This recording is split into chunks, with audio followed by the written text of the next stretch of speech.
Habang nasa The Hague, Netherlands, si Vice President Sara Duterte ay nakausap niya ang mga supporters at diretsahan niyang pinasalamatan ang People's Republic of China at ang kanyang ama, dating Pangulong Rodrigo Duterte, para sa pagpopondo at pagpapatayo ng tulay.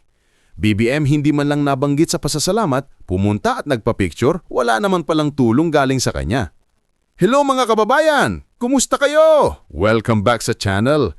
Sa video na to, pag-uusapan natin ang maiinit at trending na balita sa politika. Kaya bago ang lahat, i-like nyo muna ang video at kung bago ka pa lang dito, huwag kalimutang mag-subscribe at i-hit ang notification bell para lagi kayong updated sa mga bago nating upload. Okay, simulan na natin. Mainit ang naging pahayag ni Vice President Sara Duterte tungkol sa Bukana Bridge sa Davao City. Habang nasa The Hague, Netherlands, nakahusap niya ang mga supporters at diretsahan niyang pinasalamatan ang People's Republic of China at ang kanyang ama, dating Pangulong Rodrigo Duterte, para sa pagpopondo at pagpapatayo ng tulay. Ayon kay VP Sara, and I quote, "Nagpapasalamat kami kay dating Pangulong Rodrigo Duterte dahil hindi siya tumigil sa paghahanap ng pondo. At syempre, nagpapasalamat tayo sa China dahil buong-buo nilang binigay ang entire cost ng tulay. Ang Bukana Bridge, na nagkakahalaga ng 3.1 billion pesos ay sinagot daw buo ng China sa pamamagitan ng ODA o Official Development Assistance. Ibig sabihin, walang inilabas na pera ang Davao City at ang national government." Sabi pa ni VP Sara, napakahalaga nitong tulay dahil ito ang magkokonekta sa south at north routes ng Davao. Isang malaking bagay hindi lang para sa mga tagalungsod kundi para sa buong Mindanao region.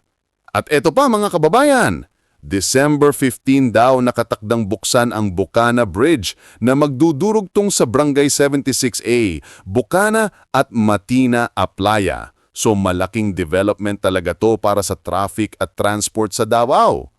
Ngayon, dito naman tayo sa mas mabigat na balita. Grabe to mga kababayan. Matapang na kumontra si dating Executive Secretary Vic Rodriguez sa plano kung paano ibabalik ang 60 billion pondo ng PhilHealth na ayon sa Korte Suprema ay dapat isuuli dahil galing ito sa private contributions ng mga miyembro. Pero eto ang punto ni Rodriguez. Kung pera ulit ng taxpayers ang gagamitin pang sauli sa nawawalang pondo, sabi niya, dobling nakaw daw yun. Ganito ang linya niya. Hindi dapat taxpayers' money ang gagamiting pang sauli sa ninakaw na pondo. Kapag ganyan, dobling nakaw na yan at paggisa sa sariling mantika. May follow-up pa siya na ang 2026 national budget ay manipis na nga at kung doon kukunin ng pera, pang-refund. Unang tatamaan ang mga mahihirap na umaasa sa health services, nutrition programs at edukasyon. Pero mga kababayan, ito ang pinakamatinding tanong na iniwan niya. Pwede palang magnakaw mula sa kaban ng bayan at pag nahuli ay magsauli gamit din ang pera ng bayan? Boom! Pasabog! At dahil dito, mas umiinit ang usapan tungkol sa accountability, corruption, at kung sino nga ba ang dapat managot sa 60 billion pesos PhilHealth mess. Pero wag muna kayong aalis dahil papanoorin natin ngayon ang naging pahayag ni Vice President Sara Duterte tungkol sa mga usaping ito. How are you today, ma'am?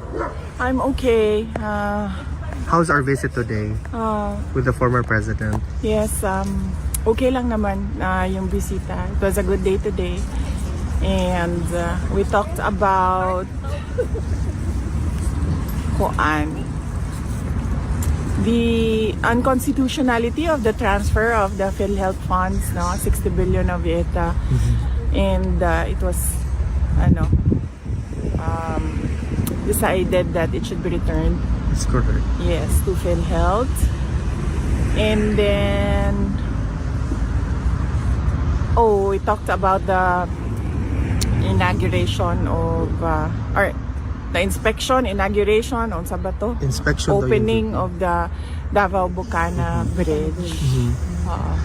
VP, what's the reaction of the former president and you yourself with respect to the unanimous decision of the Supreme Court 15-0 asking the government to return the funds to the PhilHealth Fund? Well, the Supreme Court is the final arbiter, no, of legal cases in our country, and if they say that it is unconstitutional, then it is, and then it should be returned. Rightly so, because dapat ang pera ng PhilHealth ay binabalik or nire-reinvest balik sa health programs ng ating bansa.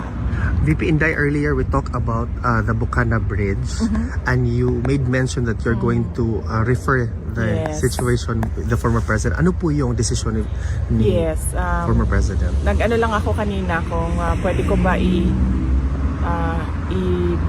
kwento yung backstory ng Bukana Bridge, and then he said na okay lang naman. So ang nangyari dyan ay ang Bukana Bridge is kaparte ng buong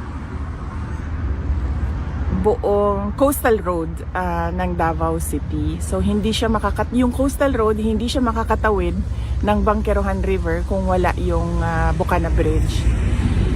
At that time na mayor ako, may budget ang coastal road pero unfunded ang bridge. And it was made known at the time to former President Duterte that the bridge is unfunded. At siya ay naghanap ng paraan para mabigyan ng pondo yung bridge. So noong nakahanap siya ng pondo, ay sinimulan yung negotiations, sinimulan yung mga planning, lahat ng paperworks para doon sa bridge na yon ay sinimulan na.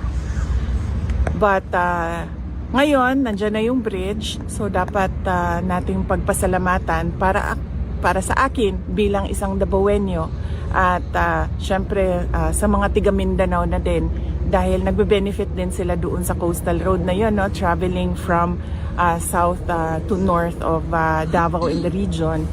Nagpapasalamat kami kay dating Pangulong Rodrigo Duterte dahil hindi siya tumigil sa paghahanap ng pondo para doon sa tulay.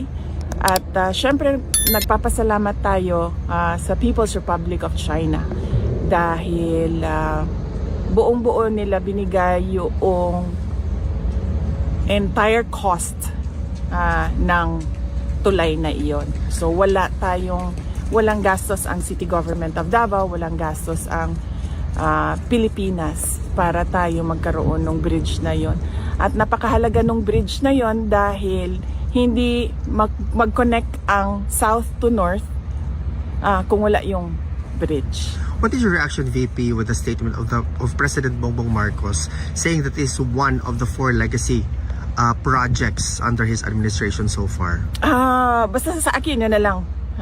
Bilang Dabawenyo at bilang Mindanaon, nagpapasalamat ako kay dating Pangulong Rodrigo Duterte dahil ang totoo talaga niyan, alam niya at the time yung problema ko bilang mayor. Now, may coastal road, may budget ang coastal road, pero wala kaming budget para sa tulay. At and yes, as I said, yung source of fund, ang People's Republic of China, sila yung pinagpapasalamatan ko. VP Inday, on a different matter, today the determination of the medical records with respect to the competency of the former president will be submitted. Was the submission done already or? Wala akong, hindi ko alam no kung nasubmit na ba yung medical records. Ang siguro, tamang tao na sumagot kung ano yung nangyayari sa kaso ay si Attorney Nicholas Kaufman. VP, is there something that the former president wishes to relay or perhaps you want to relay to the Filipino people now na malapit na po ang Pasko? Malungkot ang Pasko natin dahil hindi natin gusto ang mga nangyayari sa ating bansa, lalong-lalo na yung mga iskandalo sa korupsyon at yung pag-aabuso sa posisyon at mga opisina ng gobyerno. Pero kailangan natin maging matatag. As Filipinos, we are known to be resilient. Kaya kailangan natin itawid itong Pasko na ito na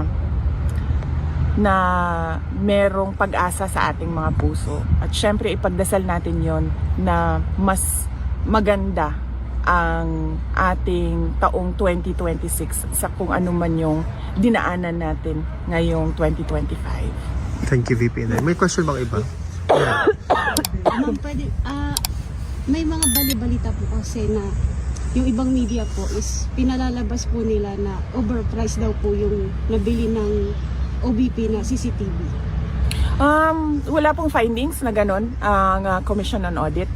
No, kung nakita ninyo sa statement ng Office of the Vice President, pinublish na yung report ng Commission on Audit at wala silang findings of any wrongdoing sa Office of the Vice President. In fact, meron silang binigay na unqualified opinion Congratulations, doon sa opisina ng Office of the Vice President. At kailangan ko pasalamatan doon yung mga kasamahan ko sa Office of the Vice President kasi sila talaga yung ako lang yung muka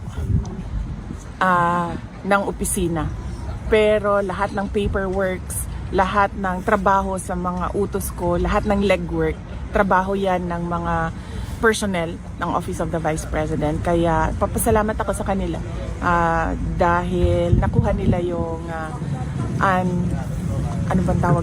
Unqualified opinion. And by the way, ma'am, congratulations kasi kayo po yung pinakamataas na ratings po. Trust rating.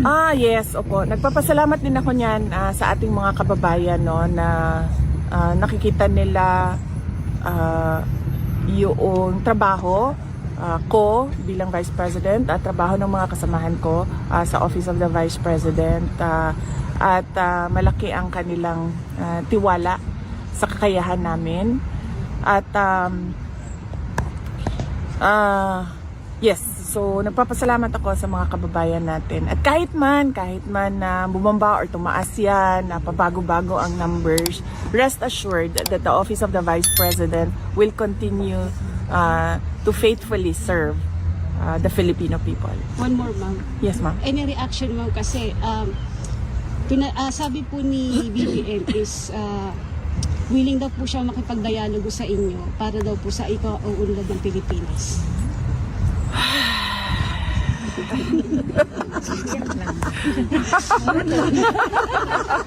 Ora to.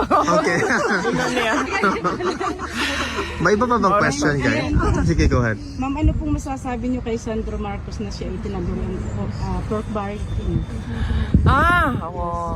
Well, wala akong wala pa sa akin yung mga dokumento, ma'am, no. Hindi ko pa na-review yung mga dokumento.